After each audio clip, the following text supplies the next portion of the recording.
हाँ जी। तो शुरुआत कर देते हैं अपने इस अधिनियम की। उससे पहले ये कुछ अनाउंसमेंट आप लोग जानते होंगे इसके बारे में। नहीं जानते तो आपको पता है, एनडीए, एसएससी, साथ में यूपीएससी कुछ एक क्लासेस फ्री है, तो that you can avail on सफलता.com। साथ में कुछ ई बुक्स, मैगजीन इत्यादि वो भी मिलेंगी आपको, और साथ में मॉक टेस्ट। तो ये सब चीजें अवेलेबल हैं सफलता पर। चलिए शुरुआत करते हैं हम अपना आज के सेशन की, जहाँ पर पढ़ेंगे हम सूचना प्रौद्योगिकी अधिनियम, इंफॉर्मेशन टेक्नोलॉजी टेक्नोलॉजी एक्ट 2000। देखिए आज के टाइम पर अगर हम बात करें, एक जमाना था दुनिया अलग तरीके से चलती थी, आज के टाइम पर दुनिया अलग तरीके से चलती है।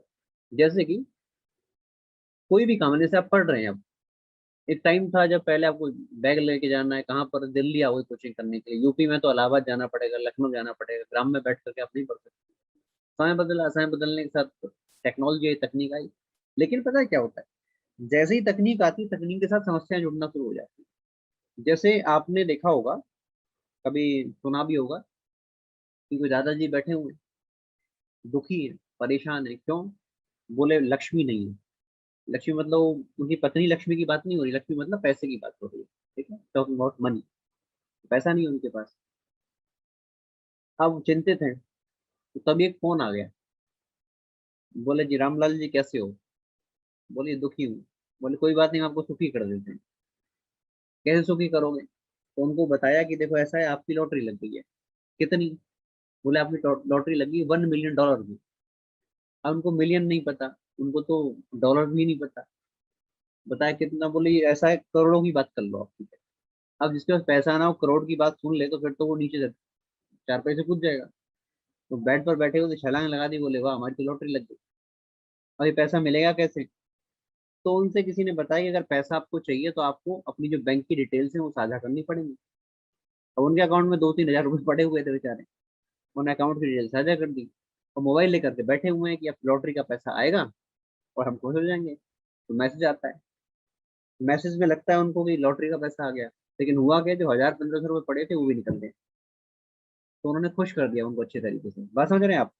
तो ऐसे कुछ एक अपराध हैं जो आज के समय पर होते हैं।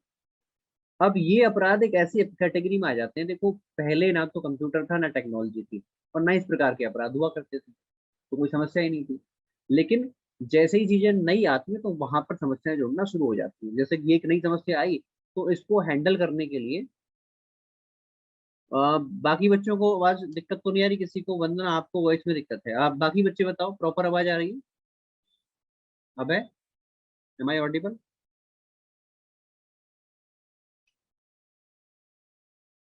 चलिए। तो मैं ये कह रहा था कि समय आता है, समय पर बंदा अपने पार्ट पर एक बार चेक कर लीजिए। वॉइस साफ है, बच्चों के पास जा रही है, सभी के पास। तो मैं आपसे ये कह रहा था कि ना तो पहले इन चीजों की कोई ये चीजें थी, ना ही किसी कानून की आवश्यकता थी, लेकिन समय बदला तो कानून की आवश्यकता पड़ी। और फिर हम लेकर के क्या है, हम लेकर के आए इंफॉर्मेशन टेक्नोलॉजी एक्ट 2000, सूचना प्रौद्योगिकी अधिनियम सन 2000। ये अधिनियम हम लेकर के आए। अब देखो अधिनियम के बारे में जब मैं आपको पढ़ाऊंगा तो आपको पता लगेगा कि अधिनियम तो बहुत बड़ा है। अगर इसकी हम लेंथ की बात करें, केस स्टडी की बात करें, बहुत बड़ा ये जो है अधिनियम बन जाता है। अगर हम एक एक सेक्शन को पढ़ेंगे तो बहुत समय लग जाएगा। हमारा टारगेट क्या है यहाँ पर? हमारा फिर से टारगेट यूपीएसआई है, तो हम यूपीएसआई को ध्यान में रखते हुए इसको ज्यादा नहीं, 1 से 1.5 घंटे में इसको खत्म कर देंगे। ठीक है जी? क्योंकि साथ मैंने आपको बताया कि हमको कहाँ रहना है, टारगेट ओरिएंटेड रहना है। टारगेट की तरफ हम लोग ध्यान रखेंगे, टारगेट से हम लोग इधर उधर निकल गए तो फिर हमारे साथ समस्या उत्पन्न हो जाएगी। ठीक है भाई? तो ये हमको बच्चे ध्यान रखना है। तो चलिए शुरुआत करते हैं इंफॉर्मेशन टेक्नोलॉजी एक्ट, सूचना प्रौद्योगिकी अधिनियम सन 2000 की। अगर हम इस अधिनियम की बात करें, अगर हम इस अधिनियम की बात करें तो 9 जून 9 जून 2000, 9 जून 2000 में, सन 2000, राष्ट्रपति महोदय की इसको असेंट मिलती है। यानी कि राष्ट्रपति महोदय इस अधिनियम का जो बिल उनके पास पास होकर के आया था, उस पर अपना दस्तखत कर देते हैं, उस पर अपना हस्ताक्षर कर देते हैं। और यहाँ पर शुरुआत होती है एक नई अधिनियम की। लागू करने की बात करें तो 17 अक्टूबर, यानी कि इसी वर्ष 17 अक्टूबर सन 2000 को यह अधिनियम लागू हो जाता है, इम्प्लीमेंट हो जाता है। किस बारे में ये?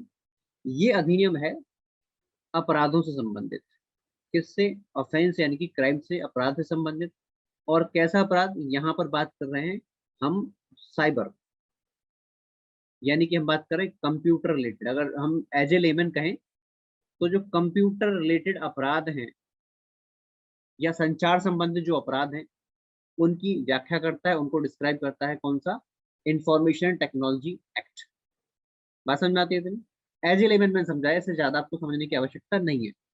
नेक्स्ट, अधिनियम है तो हर बार एक क्वेश्चन ही बनता है कितने चैप्टर इसके अंदर है, कितने सेक्शन है इसके अंदर है, कितने शेड्यूल इसके अंदर है।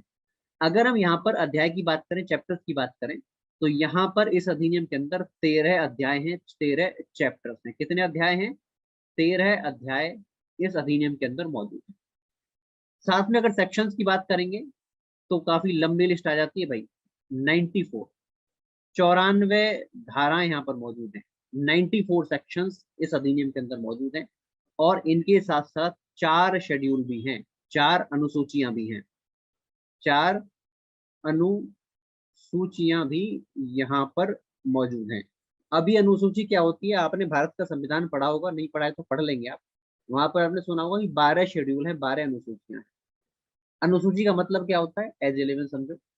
मान लीजिए आपने कोई नोट्स बनाए, किसी विषय के आप नोट्स बना रहे हैं, और नोट्स बनाने के बाद आपने नोट्स बनाया तो चैप्टर लिख दिया, चैप्टर नंबर 1 का नोट चाहिए, चैप्टर 2 का नोट चाहिए, चैप्टर 3 का नोट चाहिए।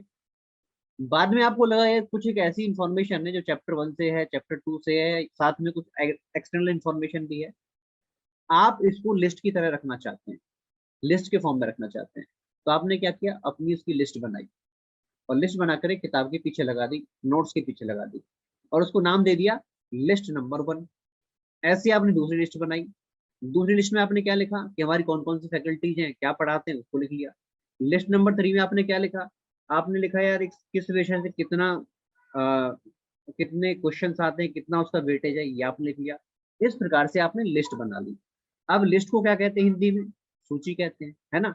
तो ऐसी कुछ लिस्ट आपको देखेंगे इस अधिनियम को जब पढ़ेंगे तो वहां पर लिस्ट मिलती है, तो उनको हम क्या कहते हैं कानून की भाषा में? अनुसूचियां, शेड्यूल्स कहते हैं। तो कितनी अनुसूचियां यहाँ पर मौजूद है बच्चों?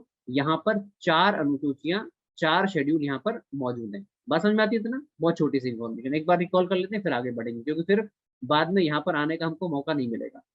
तो मैं आपको क्या बताया? मैंने आपको बताया इस अधिनियम पर राष्ट्रपति महोदय ने 9 जून सन 2000 में अपनी स्वीकृति दी, इसको अपना सिग्नेचर कर दिया, दस्तखत कर दिया, सील लगा दी। 17 अक्टूबर 2000 से ये भारत के अंदर लागू होता है। किस विषय की चर्चा है इसके अंदर? इस अधिनियम के अंदर अपराधों की चर्चा है, क्राइम की चर्चा है। कौन से अपराध? जो कंप्यूटर रिलेटेड है, साइबर क्राइम है, उससे जुड़ी हुई चीजें हैं। साथ में उसकी डेफिनेशन भी है। तो सिर्फ ऐसा नहीं कि क्राइम की बातें हैं, और भी डिस्क्रिप्शन है, जैसे कंप्यूटर क्या है उसको भी डिफाइन किया गया है इसके अंदर, व्हाट इज कंप्यूटर, लॉ के अकॉर्डिंग। ठीक है, तो इस प्रकार का इसमें व्याख्या, ये इस प्रकार का यहाँ पर डिस्क्रिप्शन दिया गया है। 13 अध्याय, 13 चैप्टर्स यहाँ पर मौजूद है, 94 धाराएं, 94 सेक्शंस, और साथ में 4 अनुसूचियां, 4 शेड्यूल यहाँ पर मौजूद हैं। ये इस अधिनियम के बारे में छोटा सा एक डिस्क्रिप्शन है। अब आगे बढ़ते हैं। देखिए मैंने भी आपसे कहा था कि बड़ा अधिनियम है, काफी लेंथी अधिनियम है, तो सारी धाराएं तो हम लोग नहीं करेंगे, लेकिन कुछ एक धाराएं ऐसी जो एग्जाम के लिए इंपॉर्टेंट है। जैसे कि अब हमारा इसमें आता है धारा 65, सेक्शन 65। सीधा शुरुआत करेंगे सेक्शन 65 से, धारा 65 से, क्योंकि बहुत कुछ है इसके अधिनियम के अंदर। जैसे पोर्नोग्राफिक मटेरियल है उसको बैन करना है ना? मैंने आपको बहुत सारे एग्जाम्पल बीच में भी दिए, तो सबको देख करके चलेंगे। तो यहाँ पर शुरुआत करते हैं धारा 65 की। सुनिएगा यार ध्यान से। यहाँ पर हेडिंग क्या है? Tampering with computer source document. Tampering with computer source document, इसका हिंदी मतलब होता है, बच्चे हिंदी वाले देखेंगे, छेड़छाड़ करना। और छेड़छाड़ किससे करना? जो कंप्यूटर का स्रोत है। अभी कंप्यूटर का स्रोत का मतलब क्या है, इसको सुनिए। देखिए जब भी कोई ऐप बनती है, हम बहुत सारी ऐप यूज करते हैं ना भाई, कोई गेम की ऐप है, कोई पढ़ाने की ऐप है, जैसे हम सफलता ऐप है, या बहुत सारी ऐप हम लोग यूज करते हैं। आज का आपको पता है स्मार्टफोन विदाउट ऐप के नहीं चलता है। ऐसे ही बहुत सारे कंप्यूटर प्रोग्राम बनते हैं। जब भी कोई कंप्यूटर प्रोग्राम बनेगा, जब भी कोई ऐप बनती है, तो उसका एक बेस मटेरियल होता है, सोर्स मटेरियल होता है। बात समझ रहे हैं? उसका एक सोर्स मटेरियल होता है। तो जो सोर्स मटेरियल होता है वो, जो बनाने वाला है, जो ऐप बनाने वाला है, उसको अपने पास रखना पड़ेगा, और उसके साथ छेड़छाड़ नहीं कर सकते, उसके साथ टेम्परिंग नहीं कर सकते। ठीक है ना? क्यों? क्योंकि जब कभी भी अगर गवर्नमेंट एजेंसी उसको डिमांड करती है तो सामने गवर्नमेंट एजेंसी के सामने रखना पड़ेगा कि भाई ये हमारी पॉलिसी रही है, ये हमारी ऐप है, यहाँ पर हम किसी को किसी प्रकार से कोई हम हानि नहीं पहुंचा रहे हैं। बात आप समझ रहे हैं? जैसे कि सिंपल लेके चलो, आपने कोई पुल बना दिया यार, बोलते हैं पुल बनता है, हर पीडब्ल्यू डिपार्टमेंट ने कोई पुल बनाया, तो पुल का क्या होता है, सैंपल मटेरियल होता है, सैंपल मटेरियल उनको अपने पास रखना पड़ता है। अगर कभी भी उसका पूरा फॉर्मूला बना कर रखते हैं कि हमने ये यहाँ पर रखा है, और कभी कोई बच्चा यहाँ पर होगा जो इंजीनियरिंग डिपार्टमेंट से होगा, तो कोई बिल्डिंग बनती है, तो इस प्रकार का एक बॉक्स टाइप का लेते हैं वो लोग, और उस बॉक्स के अंदर जो भी मटेरियल है, जितना सीमेंट वगैरह डाला है, उसका एक पूरा सॉल्यूशन बना करके एक प्रकार की एक ईंट बना के रख देते हैं, और उसको सेव करके रखते हैं। कभी भी सैंपल चेक करना होगा तो सैंपल कहाँ से लाएंगे, डॉक्यूमेंट के हिसाब से चलेगा नहीं, ये सैंपल काम आएगा जी, हमने इस प्रकार से सैंपल यूज किया था। ठीक है जी, जो इंजीनियरिंग बैकग्राउंड से उनको इस बारे में पता होगा। तो ऐसे ही यहाँ पर जो आपने ऐप बनाया है, ऐप का जो सोर्स मटेरियल है वो बनाकर बचा करके रखना है। क्यों? क्योंकि कभी भी गवर्नमेंट एजेंसी अगर डिमांड करती है तो उसको प्रोड्यूस करना पड़ेगा, ताकि किसी को कोई नुकसान ना हो। बात समझ में आ गई आपको? तो ये है धारा 65 ऐसा कहती है। वेरी गुड अभय सिंह, आप समझ गए मेरी बात को। ठीक है, तो यहाँ पर आप सिविल इंजीनियर, ये बाकी बात हो रही कंप्यूटर इंजीनियर्स की। ठीक है, तो जो कंप्यूटर के फील्ड में वो जान गए होंगे इस बात को, और बाकी भी जान गए होंगे, तो मैंने इस तरीके से समझा दिया है। तो जो सोर्स मटेरियल है, जो स्रोत डॉक्यूमेंट है, अगर उसके साथ छेड़खानी करते हैं, पहली बात तो मना है। अगर छेड़खानी कर दी तो यहाँ पर कहता है भैया, यहाँ पर मिलेगा क्या, दंड। यहाँ पर क्या लगेगा, ये गलत लिख गया भाई, यहाँ पर मिलेगा दंड। और दंड क्या कहता है, 3 वर्ष तक की सजा हो सकती है। मिनिमम कुछ भी होगी, लेकिन 3 वर्ष तक मैक्सिमम जा सकती है।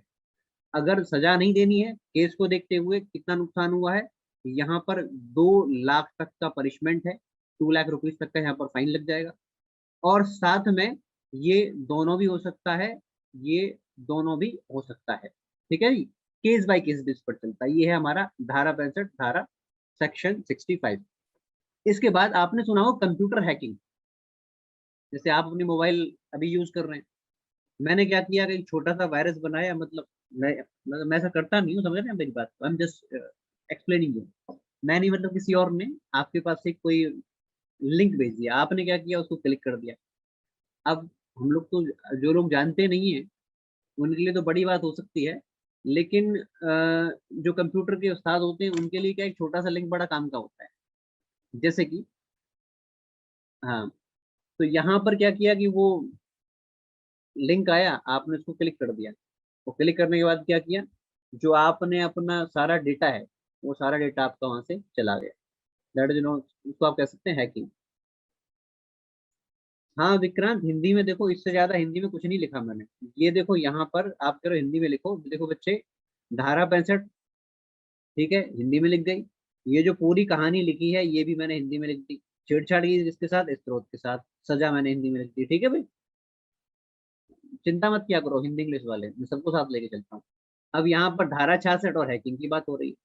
हैकिंग क्या, मैंने आपको बता दी। ठीक है, हाँ समझ गए मनु गर्दन, आप बिल्कुल समझ गए। ठीक है, that is known as phishing. ठीक है, तो चलिए यहाँ पर आ गई हैकिंग। अगर हैकिंग कर रहे हो, पहली बात तो हैकिंग करना भी भैया दंडनीय अपराध है ना। और दंडनीय अपराध है, दंड भी मिलेगा। क्या दंड मिलता है यहाँ पर, यहाँ पर 3 वर्ष तक की सजा। कितनी, 3 वर्ष तक की सजा, या फिर 5 लाख रुपए तक का जुर्माना, या फिर दोनों।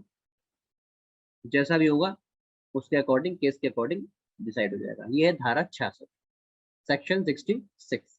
ठीक है, अब इसके बाद जो मैं धारा बताऊंगा उसको बड़ा ध्यान से सुनिएगा। कारण क्या है, एक बहुत बड़ा हंगामा हुआ था भारत के अंदर इसको लेकर के, और वो एग्जामिनर क्वेश्चन पूछ लेता है।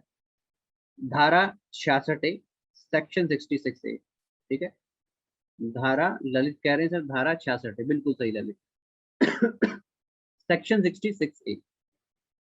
देखिए, जब भी कोई धारा आप पढ़ते हैं, चाहे वो सेक्शन 66 ए हो, 67 बी हो, वट एवर, जहां पर ये आप ABC पढ़ते हैं ना किसी भी धारा के बाद, इसका मतलब क्या होता है कि ये सब धारा अमेंडमेंट के बाद आती है, संशोधन के बाद आती है। ठीक है, तो सन 2008 में अमेंडमेंट किया गया इस अधिनियम के अंतर्गत। और संशोधन क्यों करना पड़ा भाई, जरूरत पड़ती है समय के अकॉर्डिंग, कानून के अंदर बदलाव करना पड़ता है, तो संशोधन करना पड़ा। जब संशोधन करना पड़ा तो यहाँ पर लेकर के आए धारा 66 ए, सेक्शन 66 ए। ठीक है, अब ये कहानी क्या थी। जैसे कोई पॉलिटिशियन है, कोई नेता है, अब उस नेता के ऊपर किसी ने कोई कमेंट कर दिया, है ना, आपने देखा होगा, अगर आपको ध्यान हो, आपको याद हो 2014 का चुनाव, 14 की बात कर रहा हूँ, 14 के पहले एक अलग माहौल था, है ना। आपने मीम्स देखे होंगे व्हाट्सएप के ऊपर, बोले इधर बाबा रामदेव है, बगल में कोई और है, उधर कोई और है, लोग इस प्रकार की चीजें करते रहते हैं, है ना। कुछ लोग क्या करते हैं, किसी नेता के ऊपर आरोप लगा दिया, आलोचना कर दी, कहाँ पर, सोशल मीडिया पर। तो सोशल मीडिया आप समझते हैं ना, व्हाट्सअप, फेसबुक, इंस्टा, दैट सब, ये जितने भी प्लेटफॉर्म है, चाहे ट्विटर हो, सब सोशल मीडिया में आते हैं। अरे सब जानते हो ना कि सोशल मीडिया क्या होता है, मुझे बताने की तो आवश्यकता नहीं है। क्यों? क्योंकि ये सारा चैप्टर उसी से जुड़ा हुआ है। बाद में पूछो तो सोशल मीडिया क्या होता है, ठीक है। तो जितना भी आप ये देखते हैं इंटरनेट पर, चाहे वो फेसबुक है, चाहे इंस्टाग्राम है, चाहे टेलीग्राम है, ये सब किसमें आता है, सोशल मीडिया में आता है, ठीक है जी। जी। तो अगर यहाँ पर एक स्थिति आई कि सरकार एक अधिनियम ले आई, एक अमेंडमेंट लेकर के आई अधिनियम के अंतर्गत, और यहाँ पर क्या कहा गया, यहाँ पर ये कहा गया कि अगर कोई सोशल मीडिया पर कोई कमेंट करता है किसी प्रकार का, सोशल मीडिया, और यहाँ पर किसी ने कोई कमेंट कर दिया, कोई टिप्पणी कर दी, और टिप्पणी के आधार पर क्या होता था, फिर लोगों पर मुकदमे बनने लग गए। लोगों पर मुकदमे बनने लगे, सरकार किसी नेता की आप बात कर दो तो मुकदमा बना दिया, किसी अफसर को आप कुछ कह दो तो मुकदमा बना दिया, बोले कि ये तो हमारा पर्सनल आपने कमेंट कर दिया, है ना, इस प्रकार की बातें होने लगी। तो यहाँ पर दो केस, दो पीआईएल फाइल की गई। कौन? एक दिल्ली यूनिवर्सिटी की स्टूडेंट थी, जिनका नाम था श्रेया सिंघल, काफी फेमस नाम है रहा है ये, श्रेया सिंघल।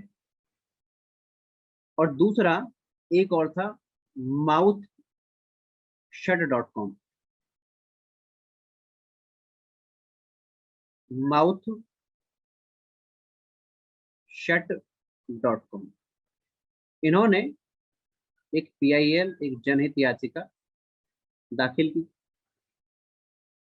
जुडिशरी के सामने, न्यायपालिका के सामने। तो न्यायपालिका के सामने उन्होंने क्या कंटेंट किया कि सर देखो ऐसा है, ठीक है, आप अगर सोशल मीडिया पर कोई कुछ कह रहा है, आपने मान लिया कि चलो ठीक है, आ, उसको उठा के बंद कर दिया, मुकदमा बना दिया, आप कर रहे हैं, ठीक है। लेकिन दूसरी तरफ ये भी तो देखो कि हमारे पास क्या है, आर्टिकल 19, अनुच्छेद 19, किसकी बात करता है, किसकी बात करता है अनुच्छेद 19? Freedom of speech and expression, बिल्कुल से वैसे, वाक एवं अभिव्यक्ति, हिंदी वाले बच्चे देखो, ये क्या देता है आपको, वाक एवं अभिव्यक्ति की आजादी। जी, वाक एवं अभिव्यक्ति की आजादी देता है हमको, freedom of speech and expression. तो यहाँ पर सुप्रीम कोर्ट के अंदर ये कंटेंट किया गया है, ये बात कही गई कि सर ये तो हमारा जो आर्टिकल 19 है उसका वायलेशन है, स्पीच एंड एक्सप्रेशन का वायलेशन है। क्योंकि अगर कोई पब्लिक डोमेन का व्यक्ति है तो उसके खिलाफ तो बात कही जाएगी, और सोशल मीडिया एक ऐसा प्लेटफॉर्म है जहां पर उसके खिलाफ बात कही जा सकती है। तो ये जब कंटेंट किया गया, तो सुप्रीम कोर्ट ने यहाँ पर जो श्रेया सिंघल का जो जो आर्ग्यूमेंट था, उसको एक्सेप्ट किया। ये खुद लॉ स्टूडेंट रही है, तो इसको एक्सेप्ट किया गया।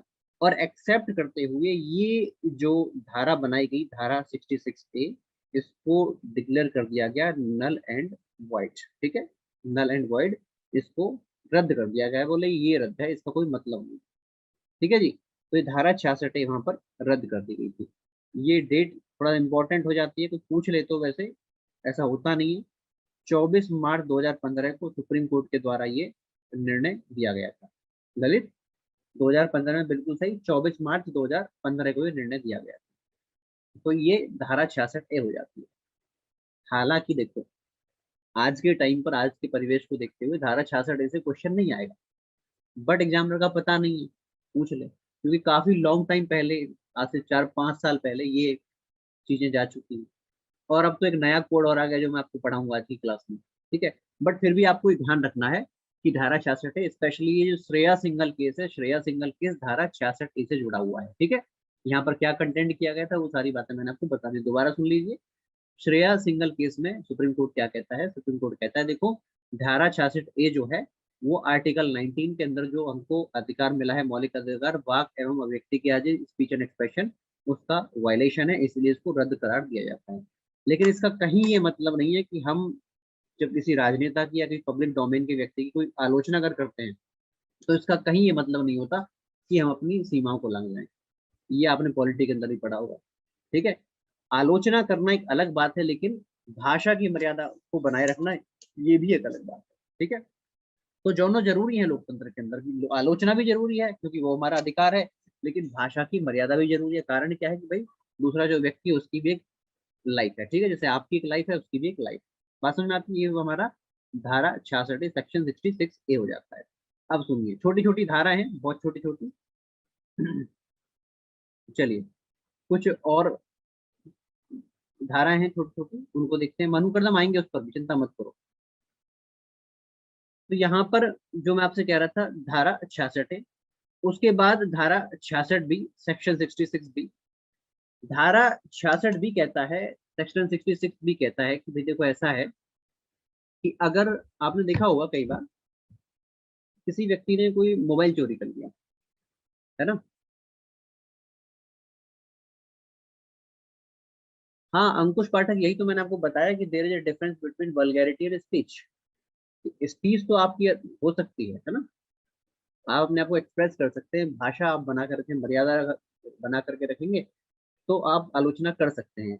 लेकिन अगर आप सोचें कि भाई हम लोग भाषा को मर्यादा को ना देखते हुए कुछ भी कहेंगे, आप शब्दों का इस्तेमाल करेंगे, तो फिर वो अलग हो जाता है। ठीक है, तो बिल्कुल सही कह रहे हैं आप। ठीक है भाई, तो ये ध्यान रखना है। तो मैं आपसे कह रहा था यहाँ पर बच्चे, यहाँ पर मैं आपसे कह रहा था धारा 66B, सेक्शन 66B।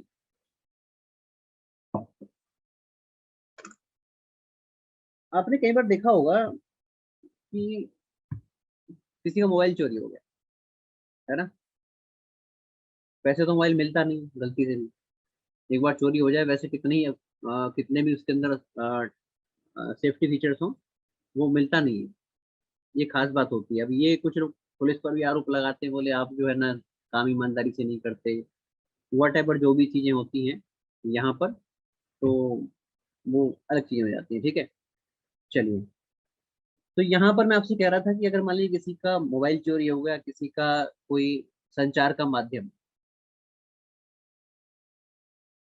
बड़ा मुश्किल होता है ललित जी, बहुत मुश्किल होता है। ठीक है, बड़ा मुश्किल हो जाता है ये। IMEI रन कर लेंगे उसके बावजूद भी, क्योंकि जो लोग चोरी करने वाले होते हैं बड़े मास्टरमाइंड होते हैं।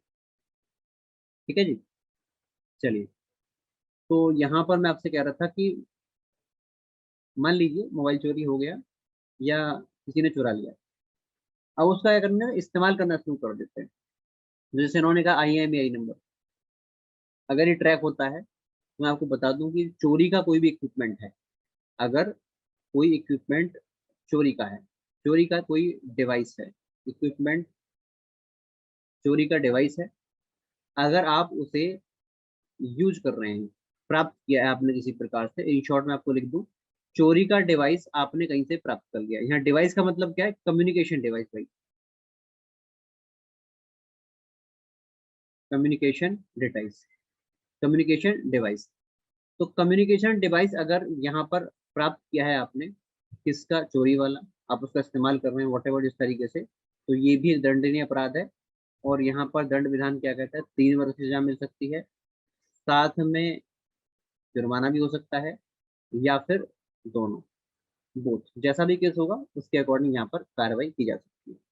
ठीक है जी, चलिए। उसके बाद छोटी छोटी धाराएं ध्यान रखना। 66B में क्या है, 66B में कहा गया है, 66B में, अरे बहुत आगे चले गए आप। EMI नंबर बोले कि ये EMI नंबर पता लग जाता है, इतना नहीं जाना आपको। We are here to be, suppose to be inspector, है ना, नॉट लॉयर्स और नॉट एक्सपर्ट्स। थोड़ा थोड़ा इतना जान लो बहुत है आपके लिए, मोर देन सफिशिएंट होगा। कारण क्या है, अगर हम इस एक ही पॉइंट के अंदर इतना घुसेंगे तो ये पूरा हमारा अधिनियम पूरा नहीं हो पाएगा भाई। ठीक है, चलिए। तो ये धारा 66B के अंदर इतना बताया गया है। उसके बाद है नेक्स्ट धारा 66C, सेक्शन 66C। कई बार होता है ना कि आप फेसबुक चला रहे हैं या कोई और बंदा फेसबुक चला रहा है, आप बस में जा रहे हैं, कुछ लोगों की नजर बड़ी तेज होती है ना, वो दूर से देखते रहते हैं, क्या कर रहा है, फेसबुक चला रहा है, नाम देख लिया, और फिर जैसे ही वो पासवर्ड टाइप करेगा, ठीक है, जैसे ही पासवर्ड टाइप करेगा तो वो हमने भी अपना वो फीड कर लिया, और फिर क्या करेंगे, घर जाके बोले अब हम खुद लॉग इन करेंगे इसको, ऐसा हो जाता है ना। तो धारा 66C कहती है कि अगर किसी का हमने पासवर्ड यूज कर रहे हैं, किसी का पासवर्ड, किसका, अन्य व्यक्ति का, अन्य व्यक्ति का अगर हम पासवर्ड यूज कर रहे हैं तो ये क्या है, दंडनीय है। एक बात ध्यान रखना, अगर वो कहता है कि यार मेरा लॉगिन कर लो, उसकी परमिशन तो बात अलग है, फिर तो कुछ भी हो सकता है भाई, ठीक है, परमिशन के साथ तो बहुत कुछ होता है। लेकिन अगर परमिशन नहीं है, विदाउट परमिशन आप यूज कर रहे हैं, तो ये क्या है, ये सब क्या है, तो सब आ जाता है अपराध में। किसमें आता है, अपराधी कैटेगरी में। और अपराधी कैटेगरी में आएगा तो यहाँ पर 3 वर्ष तक की सजा है, या फिर 1 लाख रुपए तक का जुर्माना है, या फिर दोनों हो सकता है, बोथ। जैसा भी केस होगा उसके अकॉर्डिंग इसको प्रोसीड किया जाएगा। दोनों पर भैया, जो इस्तेमाल कर रहा है वो भी नहीं बचेगा शैलेंद्र, जो, ठीक है, जो इस्तेमाल कर रहा है उसको भी है, और जो लेकर के आया वो तो जाएगा ही जाएगा अगर पकड़ में आता है, ठीक है। तो ये धारा 66 थी, सेक्शन 66D C। अंकुश 66D के अंदर जो पनिशमेंट था, आपने कहा था पनिशमेंट बता दो, देख लो जरा एक बार। 66B के अंदर क्या पनिशमेंट है, यहाँ पर पनिशमेंट अंकुश 3 वर्ष तक की सजा है, या फिर 1 लाख रुपए तक का जुर्माना, या फिर दोनों, ठीक है। 66D, 66D। चलिए नेक्स्ट, 66D, 66D। एक एक लाइन में उसको बताऊंगा, ज्यादा समय नहीं लूंगा, ठीक है। चलिए कभी आप गेम खेल रहे हैं, ऐसा हो जाता है ना कि देखो, बहुत से लोग होते हैं, उनकी नजरें कहीं और होती हैं। जैसे कि जो लोग ओपन माइंडेड हैं, तो उनके लिए किसी लड़की से बात करना कोई बड़ी बात नहीं है, नॉर्मल है, इसमें कुछ ऐसा बड़ा नहीं होता। बट बहुतों के लिए ये रोमांच का काम हो जाता है ना। रोमांचित हो जाते, किसी ने हाय बोल दिया तो फिर उनका वो ख्वाब सजाना शुरू कर देते हैं, है ना। और जब ऐसे लोग होते हैं तो वो कई बार ट्रैप में आ जाते हैं। कैसे, कि कहीं पबजी खेल रहे हैं, पबजी खेलते समय किसी ने आईडी बना दी, वैसे पबजी पर भी आएंगे, आज हम पबजी की बात करेंगे। किसी ने आईडी बना दी, और आईडी बना करके उसने नाम लिख दिया अपना, क्या, खुशी, है लड़का, ठीक है। अब ये नॉर्मल होता है। जैसे मान लीजिए मैं यूट्यूब मैराथन ले रहा था, तो वहां पर भी कुछ होते हैं वो लड़की बनकर वो मजे ले करते हैं, बोले कैसे हो, क्या है, नंबर दे दो, है ना। ये सब चीजें चलती हैं। मैं कई बार यूट्यूब पर क्लास लेता हूँ, वहां पर भी चीजें आ जाती हैं। समाज है हमारा, सोसाइटी के अंदर किस प्रकार के लोग रहते हैं, और सामने वाला रोमांचित होता रहता है, उसे पता नहीं बेटा ये भी लड़का है, तो इससे मजे ले रहा है, ठीक है, ये हो जाता है। जी ये क्या कह रहे हैं रोहित, क्या कह रहे हैं, रिचार्ज कराया है, ये क्या कहना चाहते हो भाई रोहित भाई। अ, चलिए ठीक है, हाँ। तो देखिए ये खुशी बन गए, और खुशी बन करके किसी लड़के से बात कर ली, उसको हाई लिख के भेज दिया। मान लीजिए कोई व्यक्ति ले लीजिए आप यहाँ पर, सोहन ले लीजिए, तो सोहन को हाई लिख करके भेज दिया यहाँ पर उठाकर। अभी तो रोमांचित होगा, किसी ने देखा नहीं आज तक जीवन में, इसको पहली बार हाई आ गया, बढ़िया सी डीपी लगी हुई है उसकी, फिर तो ये पागल ही हो जाएगा ना। तो फिर यहाँ पर क्या किया है, इसका हो गया एक्सप्लॉइटेशन। कैसे, तो कोई डिमांड कर ली, बोले गिफ्ट भेज दो हमारे पास, है ना, गिफ्ट ले लिया, और इसको बेवकूफ बनाया जा रहा है। बाद में पता चला क्या, कि बोले हमारा बन गया बेवकूफ, है ना। तो ये तो इसका एक्सप्लॉइटेशन हो गया ना, शोषण हो गया। बहुत शॉर्ट में मैंने बताया ये चीज, ये चीजें हो जाती हैं, ठीक है। तो अगली बार कोई हाय भेजो तो समझ लेना बेटा हाय क्यों आ रहा है, समझ रहे हो आप बात को? तो यहाँ पर धारा 66C क्या कहती है, सेक्शन 66 क्या, 66D क्या कहता है, कि ये कहता है कि अगर कोई चीटिंग करता है, अगर कोई चीटिंग करता है, धोखा धड़ी करता है, अगर कोई चीटिंग करता है, धोखा अगर कोई चीटिंग करता है, कोई धोखाधड़ी करता है, ठीक है, और धोखाधड़ी करके, धोखाधड़ी का मतलब यहाँ पर गेन करता है, रॉन्गफुल गेन करता है। और चीटिंग किसके थ्रू की जा रही है, कंप्यूटर सोर्स के थ्रू, कंप्यूटर का जो स्रोत है उसके थ्रू। आप समझ गए ना, कंप्यूटर का मतलब यहाँ पर मोबाइल भी हो सकता है, कोई भी डिवाइस हो सकती है, उसके थ्रू अगर इस प्रकार की कोई धोखाधड़ी होती है, तो सेक्शन 66D धारा 66D के तहत ये क्या है, एक अपराध है, और अपराध के लिए फिर क्या है, यहाँ पर दंड भी मिलेगा, 3 वर्ष तक का दंड मिलेगा, साथ में 1 लाख रुपए तक का जुर्माना, या फिर दोनों। ठीक है। हाँ देखो, रोहित कह रहे हैं टेंडर मीटिंग ऐप, ऐसी ऐप तो आजकल बहुत आती है। ये कह रहे हैं सर टेंडर मीटिंग ऐप, बहुत ऐप आती है आजकल। आप एक बार गलती से जो है ना, गलती से कोई लिंक ओपन कर लो, उसके बाद क्या होता है, जो हमारा आईएसपी होता है, इंटरनेट सर्विस प्रोवाइड होता है, वो आईएसपी वाला क्या करते हैं, वो डेटा पता लग जाता है, बोले इसकी ये पसंद चीज है, तो आप देखिए फटाफट वही सारे लिंक खुलने शुरू हो जाते हैं। आपने मोबाइल हाथ में लिया तो वही आ जाएगा सामने, उसके सिमिलर कोई ना कोई चीज आ जाएगी। जैसे मान लीजिए कभी आपने शॉपिंग कर ली अमेजोन पे, तो अमेजोन के साथ कभी फ्लिपकार्ट आएगा, कभी मिंत्रा आ जाएगा, इस प्रकार की चीजें वो हो जाता है। ठीक है। तो ये जैसे कह रहे हैं कि सर टेंडर, तो ऐसी बहुत सारी चीजें हैं, पागल बनाते हैं वो आपको। हाँ जी। चलिए, तो हाँ बस बस बस ठीक है, समझ गया मैं आपकी बातों को, और ज्यादा अंदर मत जाओ इसमें। ठीक है। तो सेक्शन 66D हो गया, धारा 66D हो गया।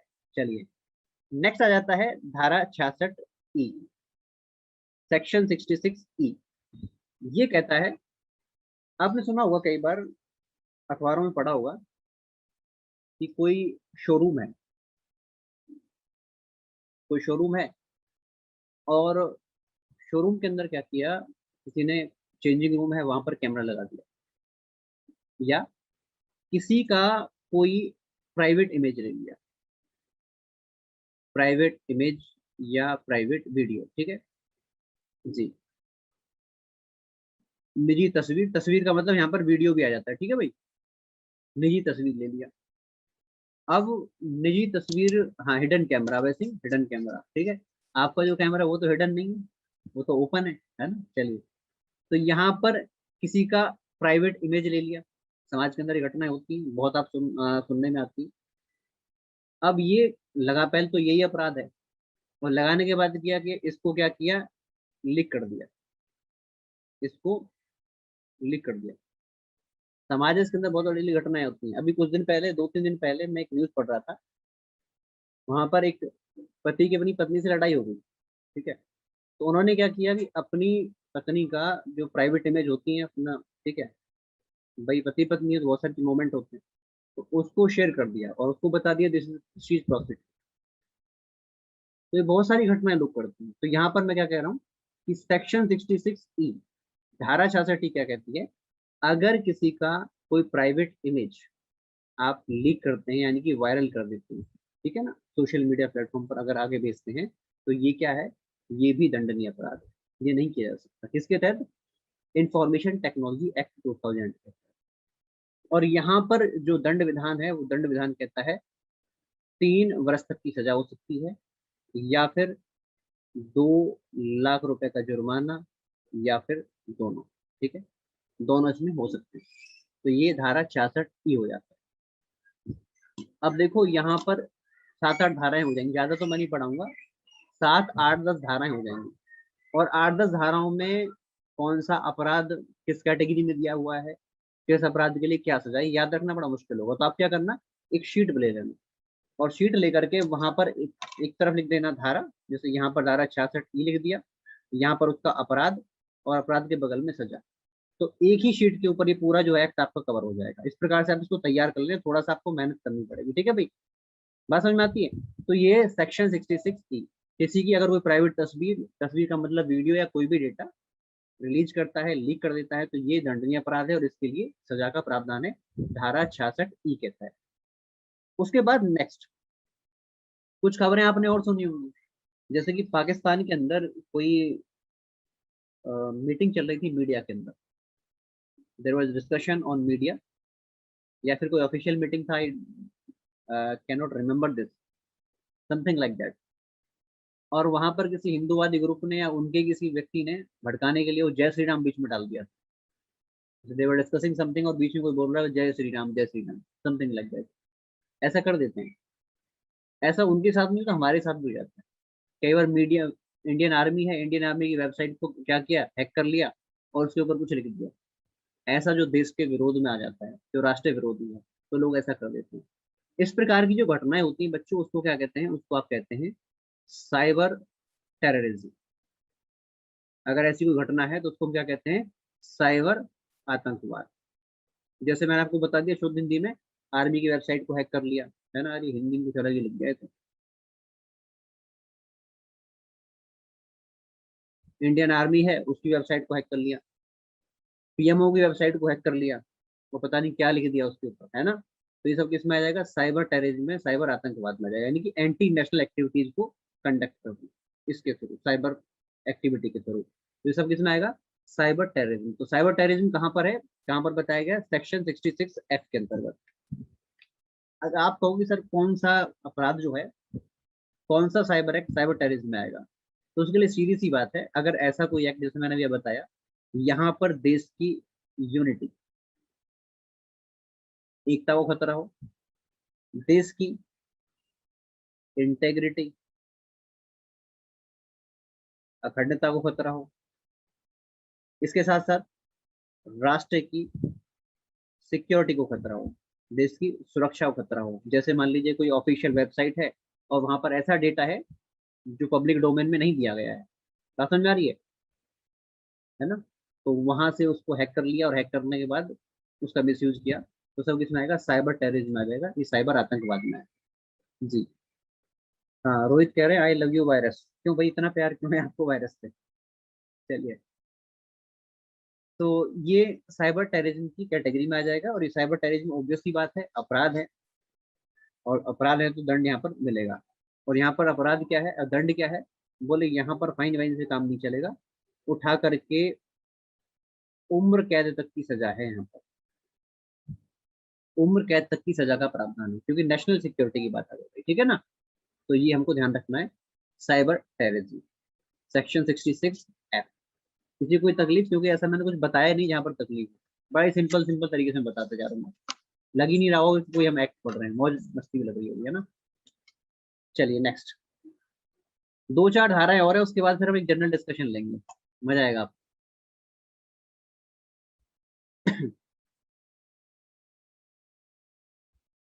चलिए,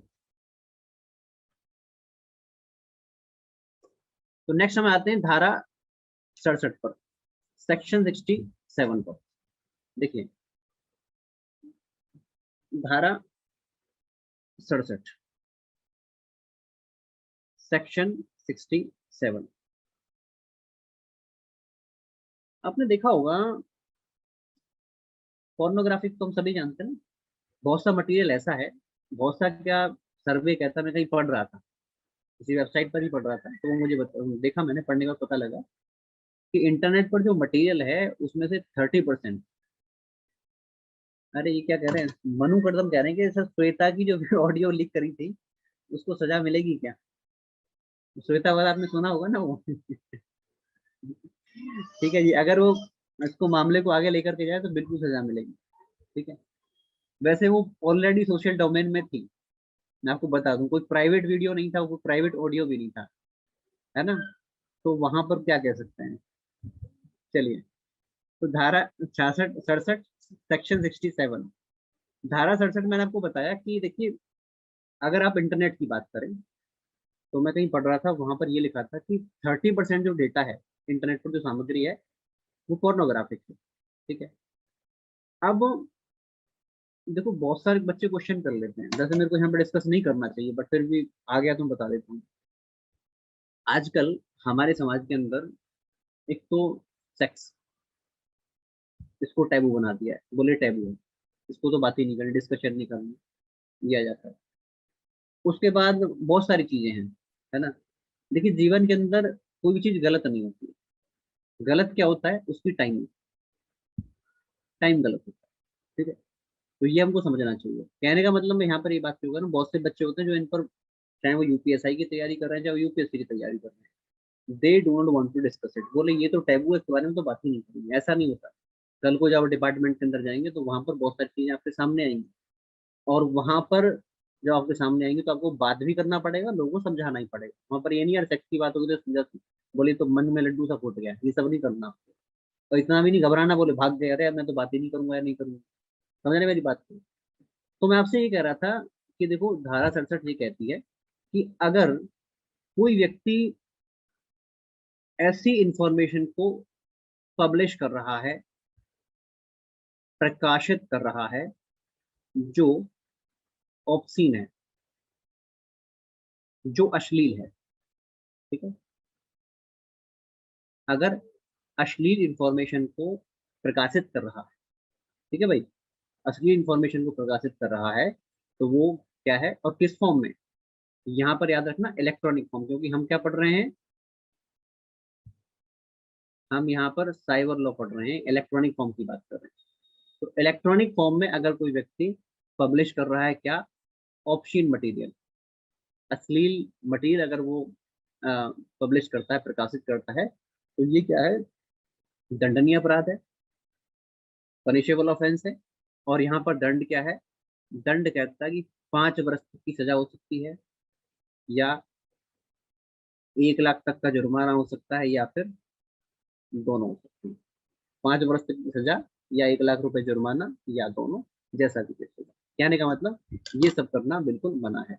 स्पेशली जब अभी थोड़ी देर में बताऊंगा मैं आपको, चाइल्ड पोर्नोग्राफी। चाइल्ड पोर्नोग्राफी तो देखना छोड़, पब्लिश करना छोड़िए, देखना भी अपराध है। हमको लगता है कि हम जो अपने मोबाइल में कर रहे हैं, जैसे आपने कोई वर्ड टाइप किया, तो हमको ये लगता है कि यार इसके बारे में किसी को पता नहीं, हम तो इससे डिलीट कर दी। याद रखना, आप अपनी वैसे जीवन में कुछ करते हैं, शायद उसका एविडेंस आप खत्म कर दें, लेकिन अगर आपने कुछ सर्च कर दिया, तो उसको जीवन में आप कभी खत्म नहीं कर पाएंगे। That will remain for ever. आप समझ रहे हैं? रात को 11:54 पर आप क्या देख रहे थे, दैट इज सेव। और किसके पास? जो हमारा आईएसपी, जो इंटरनेट सर्विस प्रोवाइडर होता है ना, उसके पास सारा डेटा सेव होता है, कितने टाइम आपने क्या देखा, क्या आप सर्च कर रहे थे। बस समझ में आ रही है? तो जो मैं बात कह रहा था क्या, अभी हम बाद में आएंगे भी इसके ऊपर, जो चाइल्ड पोर्नोग्राफी होती है, ठीक है, चाइल्ड पोर्नोग्राफी प्रोड्यूस करना छोड़िए, शेयर करना छोड़िए, देखना भी अपराध है। इसीलिए आप देखेंगे बीच में सारा जो पोर्नो का जो कंटेंट था, वो सब के सब डिलीट कर दिया गया था। ठीक है जी, चलिए, तो ये धारा 67। चलिए, अभी आएंगे रोहित, उसके ऊपर भी आएंगे, अभी तो मैं केस भी डिस्कस करूंगा उसके संबंध में, घबराओ मत आप। ठीक है, तो सेक्शन 67, धारा 67। चलिए, नेक्स्ट है, इसी से जुड़ा हुआ है सेक्शन 67A। ये तो प्रकाशित करने वाली बात है। जैसे मान लीजिए कोई मैगजीन ली, और मैगजीन लेकर के,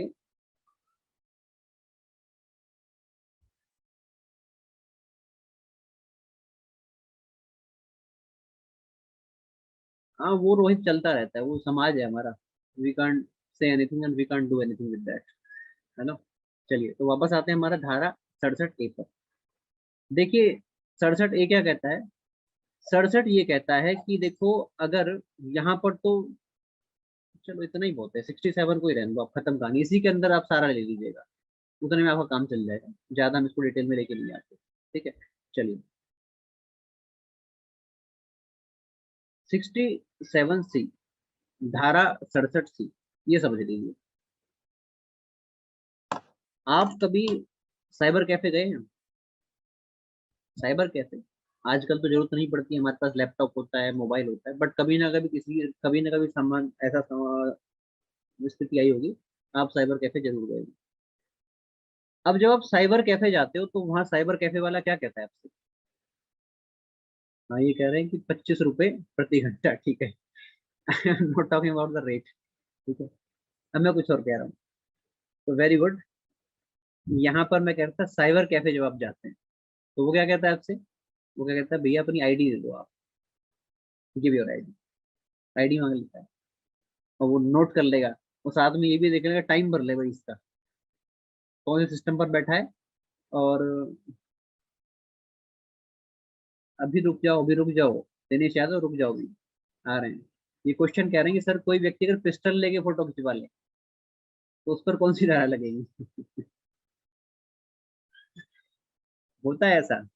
अभी किसी व्यक्ति ने, इनका क्वेश्चन बिल्कुल सही है, कुछ दिनों पहले एक व्यक्ति ने AK-47 लेकर के उसके साथ फोटो खिंचवा ली थी। बाद में उसको प्रोसिक्यूट भी किया गया था, और जिसकी वो पिस्टल थी, मतलब किसी फौजी भाई की थी, वो उसने मजे मजे में खिंचवा ली।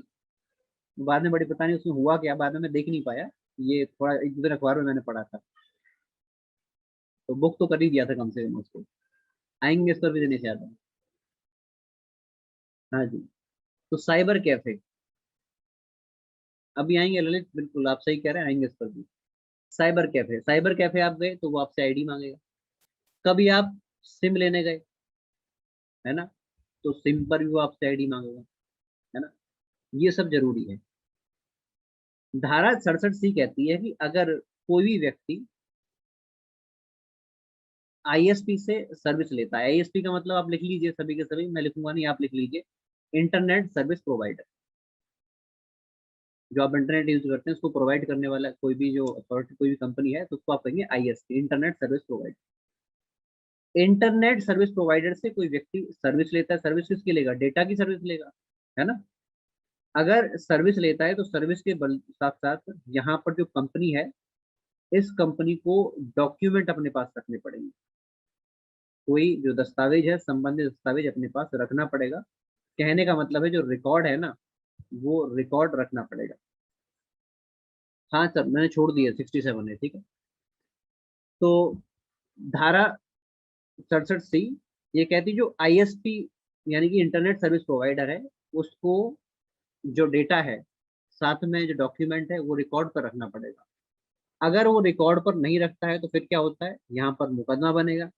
यहाँ पर मुकदमा बनेगा तो प्रोसिक्यूट किया जाएगा, सजा मिलेगी, 3 वर्ष तक की सजा हो सकती है, या फिर फाइन लग सकता है। धारा 67 ये नहीं बताती कितना फाइन लगेगा, ये कहता फाइन लग सकता है, ठीक है। या फिर फाइन भी लग सकता है और सजा भी हो सकती है, यानी कि दोनों। तो ये 67 सी यानी कि आईएसपी के द्वारा, इंटरनेट सर्विस प्रोवाइडर के द्वारा, यहाँ पर डेटा का रिकॉर्ड रखना पड़ेगा, दस्तावेज रखने पड़ेंगे रिकॉर्ड में अपने पास। आप समझ रहे हैं मेरी बात को। जैसे आप मोबाइल यूज करते हैं, आप मोबाइल यूज कर रहे हैं, नेट की बात कर रहा हूँ, नेट चला रहे हैं, तो जैसे आप नेट इस्तेमाल करते हैं तो वहां पर क्या होता है मोबाइल के साथ में, जैसे आप नेट इस्तेमाल करेंगे तो वहां पर क्या होगा कि आपका एक नंबर होता है, उसको आप कहते हैं आईएसपी नंबर। वही बता रहा हूँ आलोक कुमार में, आपका जो मोबाइल का आप डेटा यूज कर रहे हैं, तो हर मोबाइल का अपना एक आईएसपी नंबर होता है, वो आईएसपी नंबर, ठीक है ना, तो वो कंपनी वाले जो है ना अपने पास रखते हैं। बात समझ में आती है। तो ये कहता है ये सब रिकॉर्ड कंपनी वाले को बना करके रखना है, अगर नहीं होता है तो वहां पर, ये बिल्कुल सही कह दिया आपने रोहित। तो यहाँ पर अगर रिकॉर्ड नहीं रखते हैं तो फिर यहाँ पर क्या होगा, दंड मिलेगा 3 वर्ष तक का, या फिर फाइन लग सकता है, या फिर दोनों हो सकता है। धारा 67 सी, धारा 67 सी ऐसा कहती है, ठीक है जी। चलिए, नेक्स्ट है, बड़ी इंपॉर्टेंट धारा, अच्छी सी धारा है, धारा 69A, सेक्शन 69A। सुनिए इस बात, नहीं कोई क्राइम नहीं है, मल्टीपल सिम कार्ड आप रख सकते हो, ठीक है, कोई दिक्कत नहीं है। सिम कार्ड लेना वो संचार की तरीकी है, तरीका है, वहां पर क्राइम रिकॉर्ड है या नहीं है डजेंट मैटर, ठीक है, वो आप ले सकते हो, कोई दिक्कत वाली बात नहीं है, उसमें ऐसा कुछ नहीं आता। हाँ लेकिन अगर बिना मतलब जाली अगर डॉक्यूमेंट पर सिम कार्ड दे दिया तो अपराध बन जाता है, ये ध्यान रखना। जो आईडी दे रहे हो बिल्कुल सही देनी चाहिए, उसमें कोई दिक्कत नहीं है, आप ले सकते हो देखो अपना सिम, कितने भी ले सकते हो, ठीक है। तो धारा यहाँ पर 69A, सेक्शन 69A कहता है कि कोई भी activity, any activity prejudicial to, any activity prejudicial to sovereignty and security of country. यानी कि कोई भी कार्य, या ऑब्वियसली बात है इंटरनेट की बात करें, इंटरनेट पर किया गया कोई भी कार्य जिससे देश की संप्रभुता एवं सुरक्षा का खतरा हो, सुरक्षा का खतरा हो, तो उसको केंद्र सरकार चाहे सेंट्रल गवर्नमेंट चाहे तो उसको बंद कर सकती है। कोई भी कार्य, कोई भी एक्टिविटी, एक्टिविटी का मतलब यहाँ पर कोई ऐप आ गया, जैसे कोई ऐप भारत के अंदर चल रहा है और उस ऐप से भारत की सिक्योरिटी, भारत की सॉवरेनिटी को खतरा उत्पन्न होता है, तो उठा करके गवर्नमेंट चाहे तो उससे बैन कर सकती है, या फिर कोई भी जवाब उनसे मांगा जा सकता है। That can be done under 69A। अब जैसे बहुत एक फेमस गेम आता है भारत के अंदर, पबजी, ये बैन हो गया था, है ना। पबजी सुना होगा आपने? अरे नहीं सुना होगा तो कम से कम देखा तो होगा किसी को खेलते हुए, है ना। पबजी, ये पबजी जो है ना बीच में बैन कर दिया था। आज के टाइम पर पता नहीं बैन है या नहीं, मैंने देखा नहीं। हम्म। हाँ, नहीं मुझे नहीं पता, ये आप देख लीजिएगा खुला है या नहीं खुला है, लेकिन ये बैन हो गया। उसका कारण था सरकार ने धारा, अरे हाँ रोहित, एक मिनट बस, इसी से जुड़ा हुआ कुछ क्वेश्चन है क्या? चलिए एक मिनट। अकीब कह रहे हैं सर अब फ्री फायर ट्रेंड में है, good. Good morning sir. Good morning. Sir मेरा क्वेश्चन ये था कि पबजी जैसे कि इंडिया में बैन हुआ, ठीक है ना, वो चाइना वर्जन था। एक क्वेश्चन है, ठीक है ना, चाइना ने, तो चाइना की जो कंपनी पबजी को ऑपरेट कर रही थी, टेंसेंट गेम्स उसने, था। हाँ, उसने ये वर्जन उठाया था कोरिया से, हम्म। ठीक है सर। अब हम लोग जो ऑपरेट कर रहे हैं कोरिया वर्जन यूज कर रहे हैं, पर हम्म। कोरिया वर्जन की पबजी यहाँ पर नहीं ऑपरेट होता, तो उसके लिए हम लोग एक वीपीएन का यूज करते हैं जो हिडन कर देता है और दूसरे जर्मन के सर्वर या किसी अदर कंट्री के सर्वर के थ्रू हमारे मोबाइल में प्ले होता है। तो क्या हम्म। ये क्राइम है? ये डिपेंड करता है कि हमारी पॉलिसी क्या है, ठीक है। ये सब सेंट्रल गवर्नमेंट डिसाइड करती है। अगर अब वो, उनको लगता है इस प्रकार के किसी भी एक्शन से हाँ कोई हाँ, धोखाधड़ी हो रही है, सिंपल सी बात समझो, इतना निटिग्रिटी में तो हम भी नहीं जाएंगे। अगर इस प्रकार के एक्शन से किसी पॉलिसी को वायलेशन हो रहा है, जैसे मान लीजिए आप डेटा जो रिवील कर रहे हैं वो गलत तरीके से रिवील कर रहे हैं, या फिर सर कोई ऐसी रिवीलिंग, एक्टिविटी जो देश की सुरक्षा पर खतरा उत्पन्न करती है, हाँ हाँ। ठीक है, तो वहां पर गवर्नमेंट एक्शन ले सकती है। अभी तो केस बाय केस बेसिस पर डिपेंड करेगा रोहित की एक्चुअल में क्या है ये।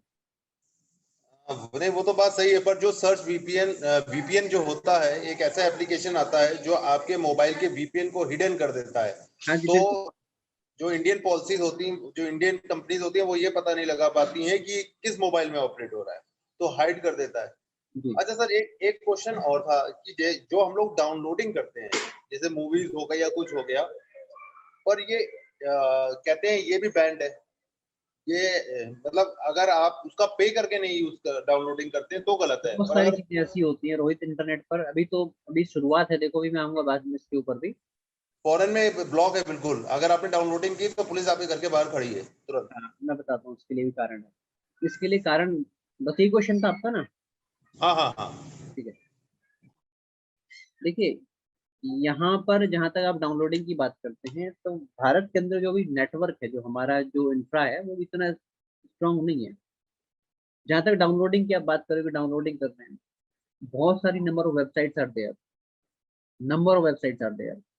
आपने देखा होगा बहुत सी कोई वेब सीरीज आई, अब वेब सीरीज के लिए पैसा, पता है आपका, कोई वेब सीरीज आती है तो उसके लिए अमाउंट होता है, जैसे आपने कहा पैसा देना पड़ता है, लेकिन पहले से पहले तो वो लीक हो जाती है।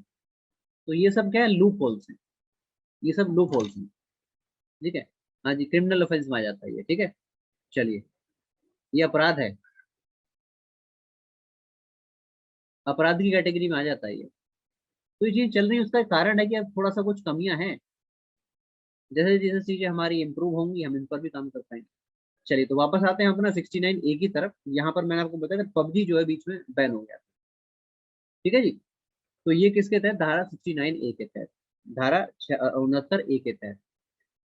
अब खास बात ये है, देखो ये पबजी हम तो बैन कर रहे हैं कि ये चाइना का है, कहाँ से, वो एक टेंसेंट गेम्स कंपनी है ये जिसको चलाती है, एक वैसी फैक्ट मैं आपको बता रहा हूँ। हमको ये पता होना चाहिए पबजी बैन बहुत सारी कंट्रियों में, ऐसा नहीं कि सिर्फ भारत के अंदर बैन है, कई कंट्रियों में बैन है। जैसे चाइना है, चाइना के अंदर खुद ये बैन है। अब वो सर ये क्या कह रहे हो आप, वहीं की कंपनी वहीं का जो गेम है वहीं पर बैन करा है, बिल्कुल उन्होंने बैन कर रखा है, ग्राउंड अलग अलग है। ये चाइना वाले क्या कहते हैं कि देखो आप जो ये गेम चला रहे हो, इस गेम के अंदर जो ब्लड शेड होता है, जो खून खराबा होता है, वो बहुत ज्यादा है, मतलब खिलाड़ी खून में लपटा पड़ा हुआ है। तो इससे क्या होता है कि समाज पर एक गलत इम्पैक्ट जाता है, सही इम्पैक्ट नहीं आता। तो कंपनी वाले भी चालाक हैं, बोले ठीक है सर ये सब हम नहीं करेंगे, अब हम क्या करेंगे, हम लोग दिखाएंगे लाल ब्लड दिखाएंगे, हम दिखाएंगे ग्रीन ब्लड, हरा खून दिखाएंगे हम। खौफनाक मंजर नहीं होगा, हरा भरा मंजर होगा, तो व्यक्ति मर जाएगा। इसके साथ साथ हम क्या करेंगे, यहाँ पर जब व्यक्ति मरेगा, खिलाड़ी जब मरेगा, तो वो क्या करेगा, वहां से जो है वो चला जाएगा, फ्लाई ऑफ हो जाएगा एकदम, गायब हो जाएगा सिंबल से, ठीक है। तो ये कुछ उन्होंने किया था। और साथ में इन्होंने क्या किया, इसका नाम बदल दिया, इसको नाम कर दिया game for piece. They renamed it game for piece, game of peace ऐसे कुछ करके ये इन्होंने कर दिया है, ठीक है भाई। तो ये सब चीजें चलती हैं। तो मैं पबजी वाला आपसे कहा था, मैं पबजी वाले को डिस्कस करेंगे हम टॉपिक को, तो वो यहाँ पर धारा 69A के तहत हम लोग इसको देख सकते हैं। समझ में आती है भाई बात। तो ये सेक्शन 69A हो जाता है। नेक्स्ट, नहीं हार्मफुल पब्लिकेशन एक्ट के तहत नहीं आएगा, नहीं नहीं, वहां पर याद करो, वहां पर एक खास कैटेगरी को हम लेके चल रहे थे, व्यक्ति को लेकर के चल रहे थे जिसकी उम्र 20 वर्ष तक है, याद करो, ठीक है। पनिशमेंट कुछ नहीं है इसके अंदर, पूरा पनिशमेंट दे तो दिया गिरीश, उठाकर के पूरा पूरा जो ऐप ही खत्म कर दिया गवर्नमेंट ने, ठीक है ना। ये तो पूरा पूरा एक्ट ही हमने खत्म कर दिया। चलिए नेक्स्ट, धारा 69A के बाद अब देखो, अब आते हैं जो आज का बर्निंग इशू है। टाइम है हमारे पास में, चलिए टाइम तो है बहुत। आज का बर्निंग इशू, और आज का बर्निंग इशू क्या है रोहित, अभी कुछ दिनों पहले हम लोग सुन रहे थे कि व्हाट्सएप बैन हो रहा है, बहुत सारी ऐसी घटनाएं आ रही थी सुनने को। उसका कारण क्या था, उसका कारण एक छोटी सी चीज थी कि देखिए, इसी अधिनियम की धारा, यही अधिनियम का जो धारा है सेक्शन 87, सेक्शन 87 कहता है कि अगर गवर्नमेंट चाहे तो गवर्नमेंट इस पर नियम बना सकती है, आईटी रूल्स लेकर के आ सकती है। गवर्नमेंट चाहे तो अधिनियम के तहत वो आईटी रूल्स लेकर के आ सकती है, जैसा भी उनको उचित लगता है, समय को देखते हुए, नीड को देखते हुए आईटी रूल्स ला सकती है। गवर्नमेंट लेकर के आई, सबसे पहले गवर्नमेंट सन 2011 में आईटी रूल्स लेकर के आई। पुराने रूल्स, आईटी रूल्स 2011 वाले चल रहे थे। बाद में सन 2021 में, अभी फेब 2021 में गवर्नमेंट जो है new IT rules, new IT rules, Hindi वाले बच्चे याद रखना, नए सूचना प्रौद्योगिकी अधिनियम, आईटी याद रखोगे तो ज्यादा बेटर रहेगा। नए आईटी रूल्स लेकर के आई। जब नए आईटी रूल लेकर के आई तो क्वेश्चन ये था, बहुत सारी समस्याएं इसके अंदर देखने को मिली। गवर्नमेंट से पूछा गया कि भाई आप ये नए रूल क्यों लेकर के आए, थोड़े से कॉन्ट्रोवर्शियल भी है।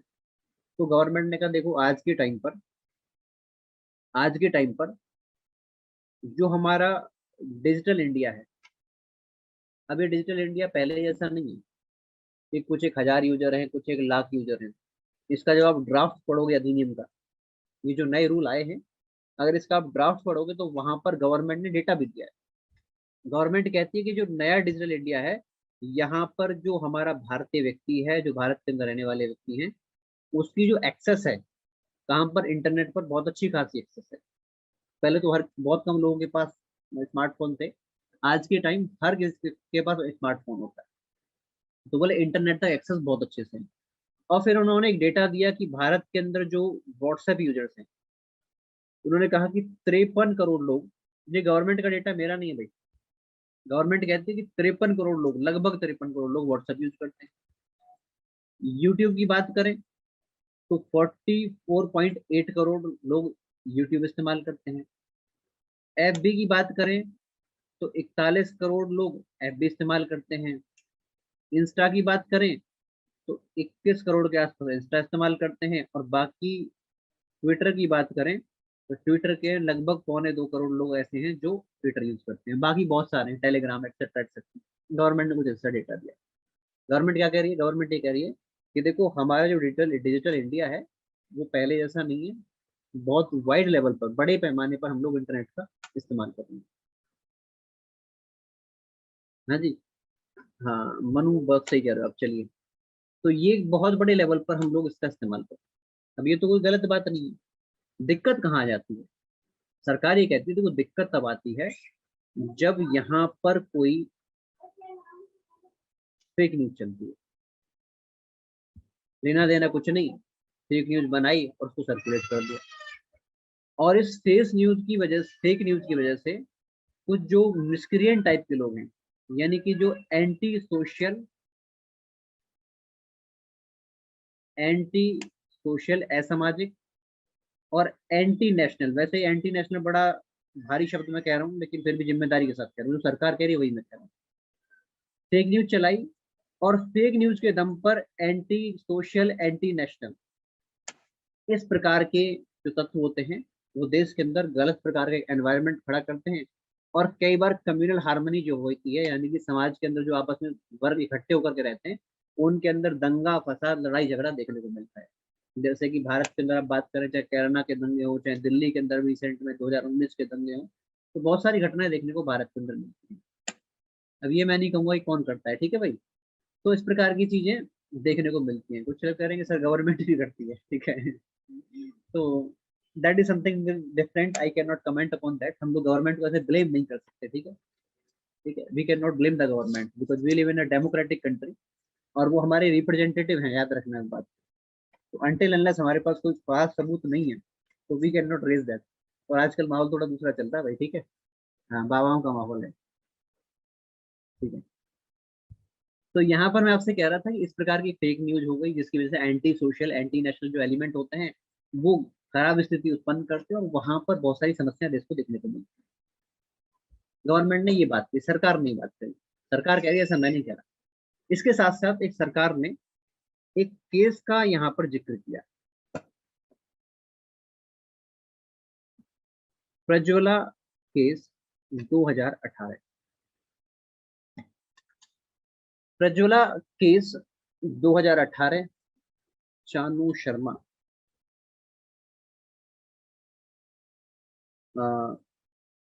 Who is this? आपका तो माइक का ऑप्शन नहीं भाई, माइक तो लगाओ अपना। चानू, आपने हैंड रेज किया है, आपके पास माइक नहीं है क्या? हाँ, अब आया, चलिए।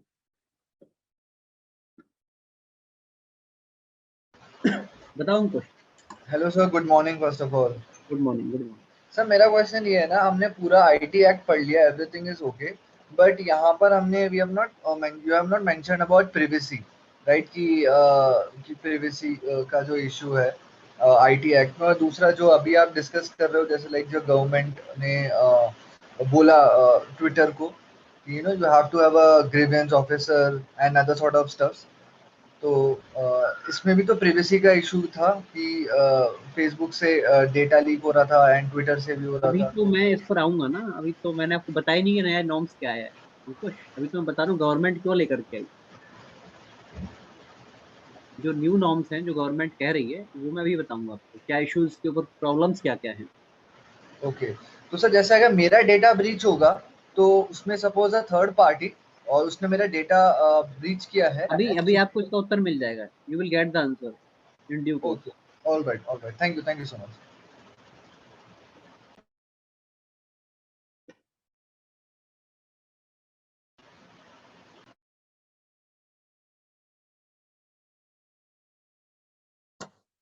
चलिए, तो यहाँ पर एक केस हुआ था भारत के अंदर, प्रज्वला केस 2018।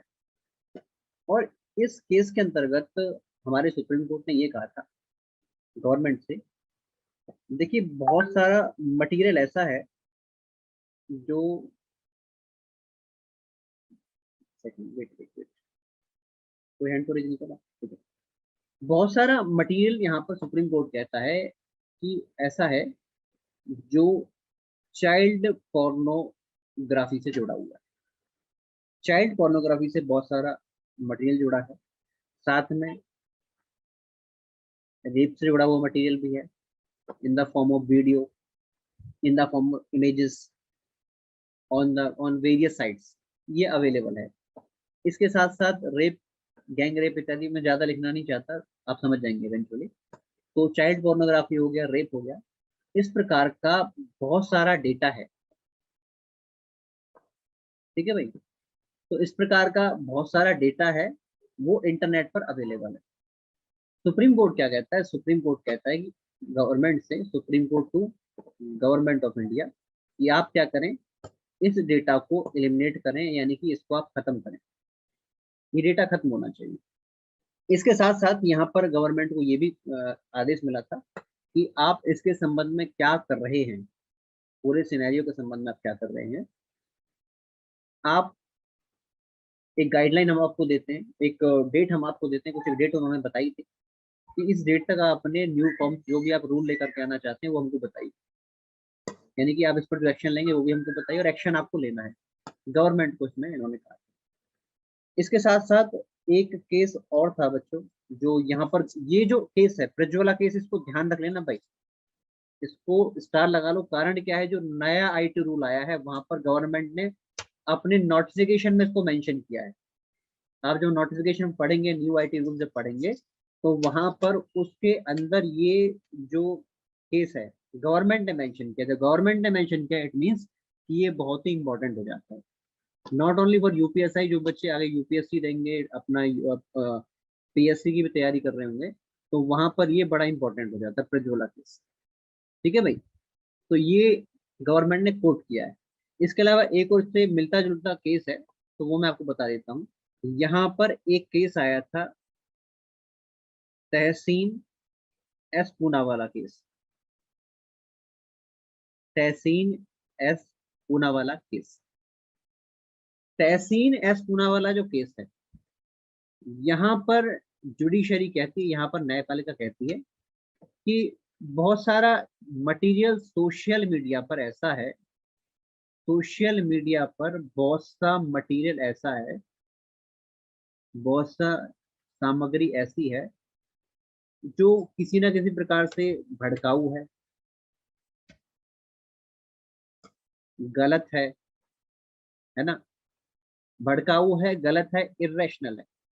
और इसकी वजह से होता क्या है, हाँ पॉक्सो भी कवर करता है नुपुर सरोज, पॉक्सो भी कवर करता है चाइल्ड पोर्नोग्राफी को, ठीक है।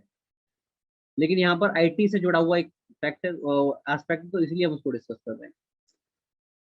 तो भाई यहाँ पर जुडिशरी क्या कहती है कि सोशल मीडिया पर बहुत सी सामग्री ऐसी है जो भड़काऊ है, गलत है, और जिसकी वजह से जो हमारा जो सामाजिक क्रम है वहां पर हमको मॉब वायलेंस, यानी कि भीड़ के द्वारा हिंसा करना, जैसा अभी मैंने आपको दिल्ली हिंसा का एग्जांपल, दिल्ली का अंदर दंगा हुआ था उसका एग्जांपल दिया, है ना। तो ये सब चीजें देखने को मिलती है। तो यहाँ पर जुडिशरी कहते हैं कि आप इसके संबंध में कुछ कीजिए। न्यायपालिका यहाँ पर भी कहती है ये जो भड़काऊ मटेरियल है आता कहाँ से है, जाता कहाँ है, आप बैठे रहते हो, देखते रहते हो, सामने दंगे हो जाते हैं, हजारों लाखों लोग मर जाते, हजारों लोग मर जाते हैं, लाखों लोग बेघर हो जाते हैं, पूरा सोशल ऑर्डर बिगड़ बदल जाता है। तो यहाँ पर क्या है कि आपको इसके लिए क्या करना है, इसके लिए कुछ कीजिए, कोई नई गाइडलाइंस आप लेकर के आइए।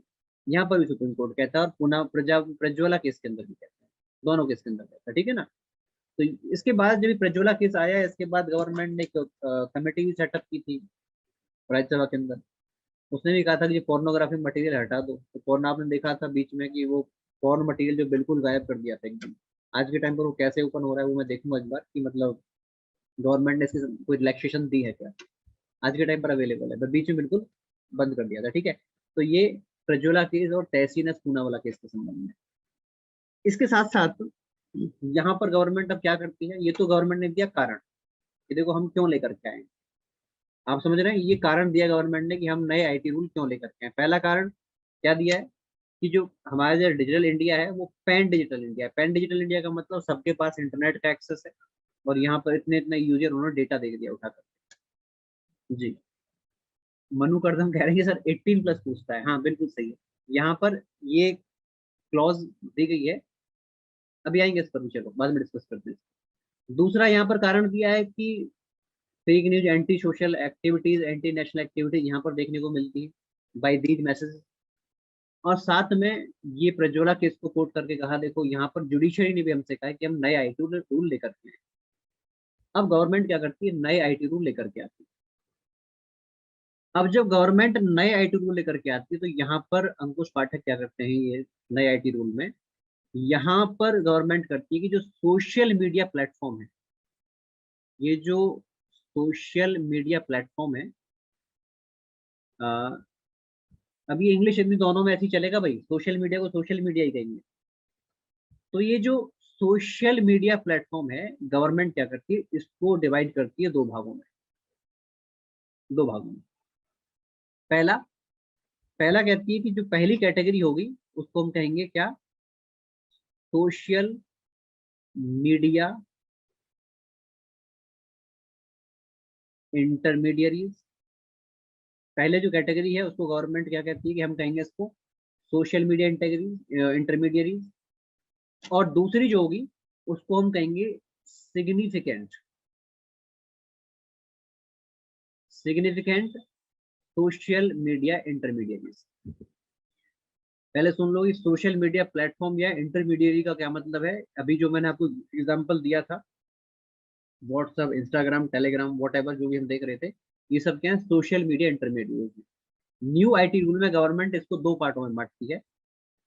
कोई भी अगर सोशल मीडिया इंटरमीडियरी है वो इस कैटेगरी में आती है, लेकिन जैसे ही इसके यूजर 50 लाख को क्रॉस कर जाते हैं, किसी भी ऐप के यूजर, सोशल मीडिया इंटरमीडिएट के यूजर अगर 50 लाख इस मार्क को क्रॉस कर जाते हैं, तो उसको हम कहाँ पर रखेंगे, गवर्नमेंट कहती है उसको हम रखेंगे सिग्निफिकेंट सोशल मीडिया इंटरमीडिएट के अंदर, सिग्निफिकेंट एसएमआई की कैटेगरी में हम रखेंगे। ये दो कैटेगरी उन्होंने बनाई। दो कैटेगरी बनाने का कारण क्या था, उन्होंने कहा कि हम क्या करेंगे कि नए सेट ऑफ रूल्स लेकर के आएंगे, और जो नए सेट ऑफ रूल्स हैं वो इन सब पर लागू होंगे। किस पर, इन दोनों कैटेगरी पर वाले, दोनों कैटेगरी पर वो न्यू सेट ऑफ रूल्स लागू होंगे। लेकिन ये जो सेकंड वाले हैं ना, जो सिग्निफिकेंट एसएमआई है, इन सिग्निफिकेंट एसएमआई के लिए कहा गया कि आपको कुछ एडिशनल काम भी करना है, आपके लिए कुछ एडिशनल गाइडलाइंस भी हैं जो आपको फॉलो करनी पड़ेंगी। इस आधार पर इन्होंने क्या किया, दोनों को डिवाइड कर दिया। अब गाइडलाइंस क्या दी है बच्चों, गाइडलाइंस इन्होंने दी है सभी के लिए, फॉर ऑल जो गाइडलाइंस है, यानी कि कोई भी अगर सोशल मीडिया इंटरमीडियरी है तो उसको पहली गाइडलाइंस क्या है, उनको कहा गया है कि you will follow due diligence. Due diligence का मतलब है, हिंदी वाले बच्चे अपने शब्दों में लिखो जरा, ड्यू डिलीजेंस का मतलब है, सरकार कहती है कि जो भी हम कानून लेकर के आएंगे, जो भी हम रूल लेकर के आएंगे, किसके संबंध में, एसएमआई के संबंध में, आप उसको पूरी मेहनत के साथ, पूरी शिद्दत के साथ फॉलो करोगे।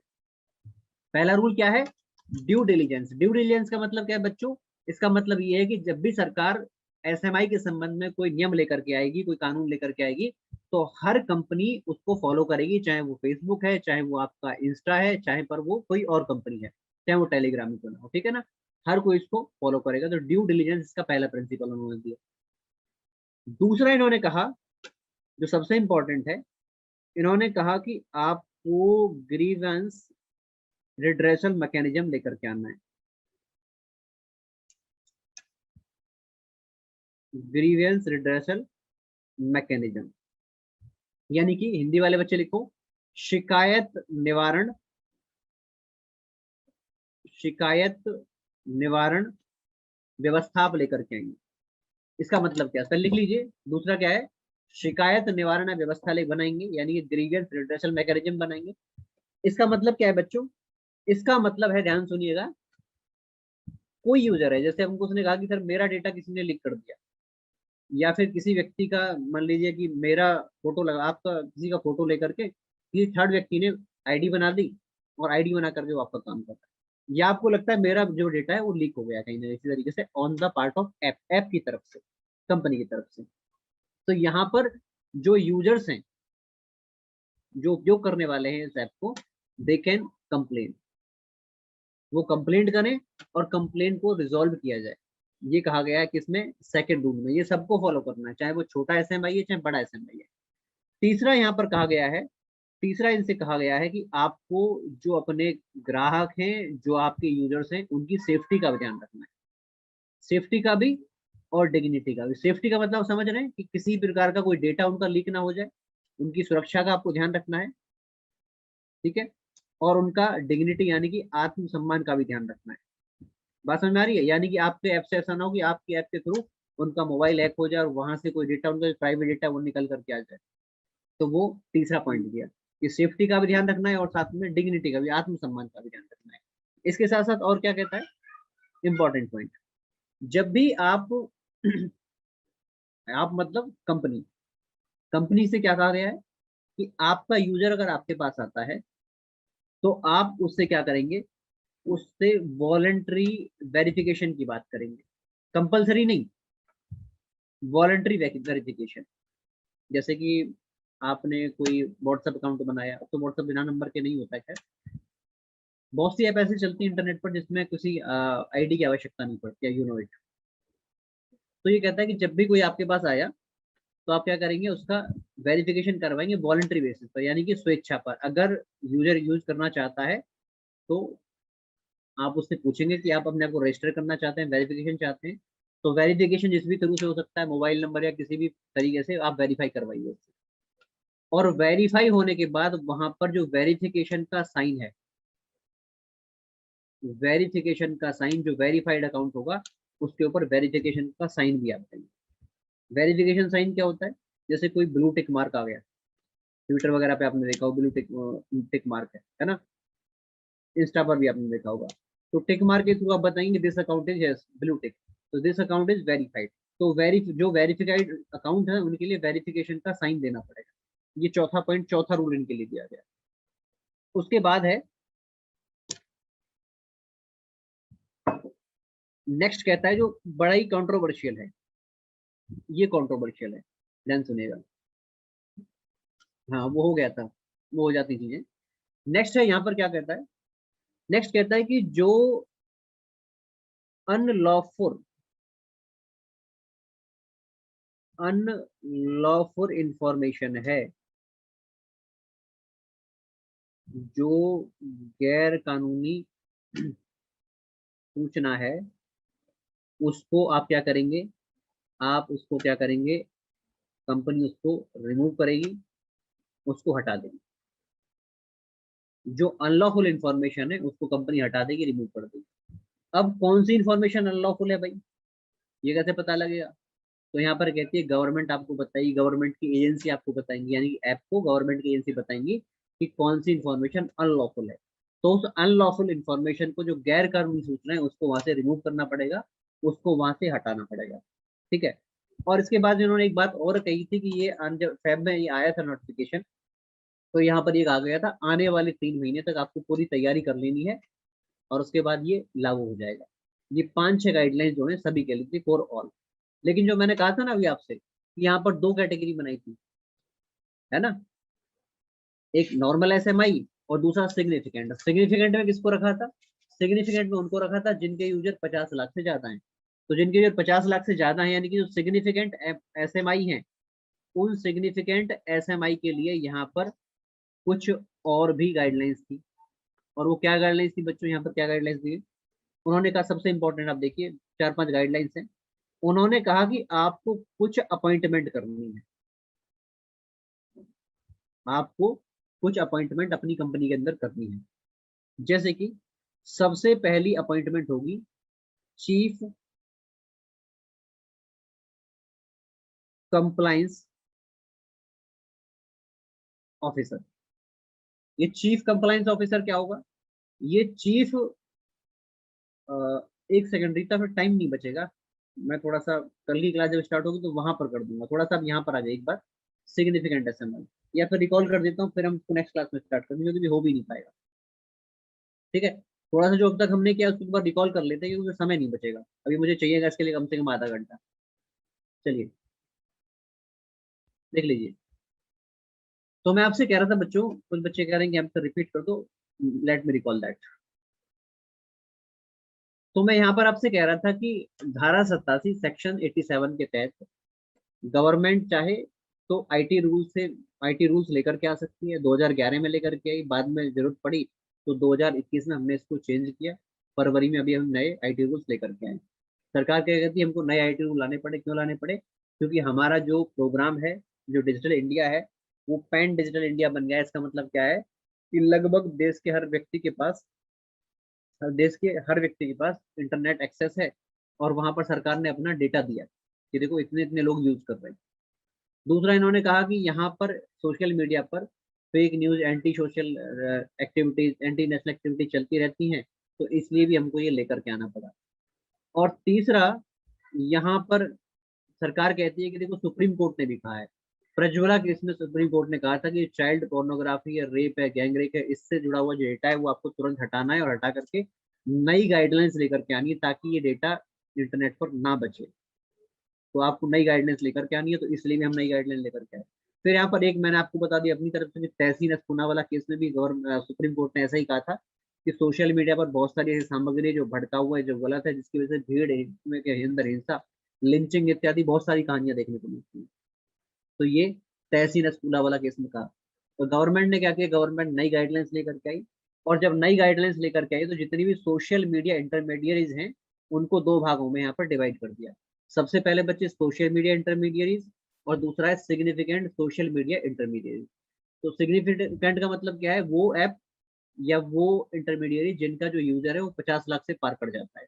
जैसे कि फेसबुक इत्यादि मिलियंस में यहाँ पर इनके यूजर्स हैं भारत के अंदर, ठीक है ना, करोड़ों की बात यहाँ पर कर सकते हैं आप।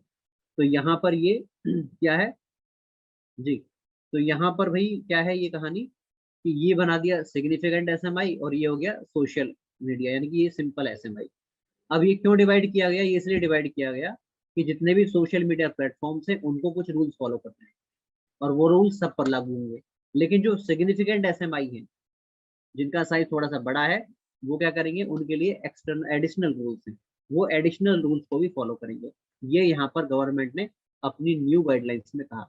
और न्यू गाइडलाइंस में क्या कहा, सबसे पहले कहा ड्यू डिलीजेंस। ड्यू डिलीजेंस का मतलब क्या है बच्चे, इसका मतलब है कि जब भी गवर्नमेंट कोई या गवर्नमेंट एजेंसी कोई नया रूल लेकर के आती है तो सभी उसको कंप्लाइंस करेंगे, यानी कि उसको फॉलो करेंगे, ये जरूरी है, शिद्दत के साथ फॉलो करेंगे।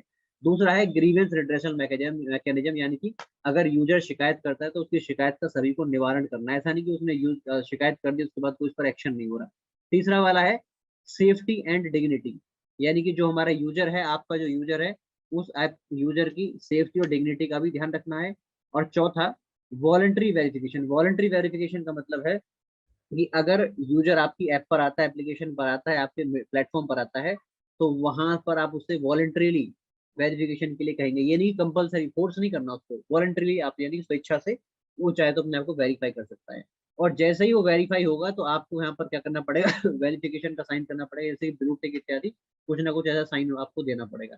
पांचवा वाला उसने कहा कि कुछ एक अनलॉफुल इंफॉर्मेशन है, गैर कानूनी सूचना है, जो आपको हटानी पड़ेगी।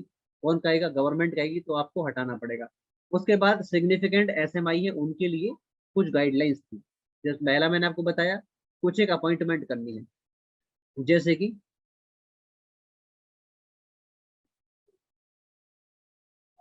कि सबसे पहले अपॉइंटमेंट है चीफ कंप्लाइंस ऑफिसर है, ये अपॉइंट करना है। बात समझ में आती है जी। तो ये कुछ चीजें हैं हमको आईटी रूल्स के संबंध में। अभी ये पूरा नहीं हुआ भाई, अभी साइबर क्राइम हमने पूरा नहीं किया है, इसको हम नेक्स्ट क्लास में जारी रखेंगे, ठीक है भाई। तो आज के लिए इतना ही, बच्चे भी थक गए होंगे, और वैसे भी आपकी नेक्स्ट क्लास है और मेरी भी नेक्स्ट क्लास है, 11 बज गए, ठीक है भाई। तो इस सेशन को मैं यहीं पर समाप्त करता हूँ, आई होप आपको समझ में आया होगा। हाँ, ये मेरे ऊपर डिपेंड नहीं करता हमको कि मैं मॉर्निंग की क्लास लूँ या फिर 11:30 का सेशन, ये डिपेंड करता है पूरे शेड्यूल के ऊपर, जो पूरा शेड्यूल होता है उसके अकॉर्डिंग। चलिए, thank you so much to all of you. लेकिन एक बार इसको पढ़ लीजिएगा प्लीज नेक्स्ट क्लास में आने से पहले, क्योंकि अभी हम इस पर आईटी एक्ट पर ही चर्चा करेंगे। जैसे बहुत सारे बच्चों के क्वेश्चन थे, पोर्नोग्राफी एक्सेट्रा एक्सेट्रा, बहुत सारे क्वेश्चन बच्चों के यहाँ पर आए थे, वो AK-47 वाला क्वेश्चन भी याद है, मैं पूछूंगा, डिस्कस करूंगा उसको, ठीक है भाई। चलिए, तो थैंक यू सो मच। अभी यूट्यूब वाली क्लास का शेड्यूल नहीं है भाई, बच्चे कह रहे सर यूट्यूब पर क्लास कब होगी, अभी शेड्यूल नहीं है यूट्यूब का, अभी हम लोग यही सेशन में मिलेंगे, होंगी वो रिज्यूम हो जाएंगी जल्दी। चलिए, thank you so much and have a nice day and best of luck. Best of luck for what, for your preparation, ठीक है। चलिए, धन्यवाद।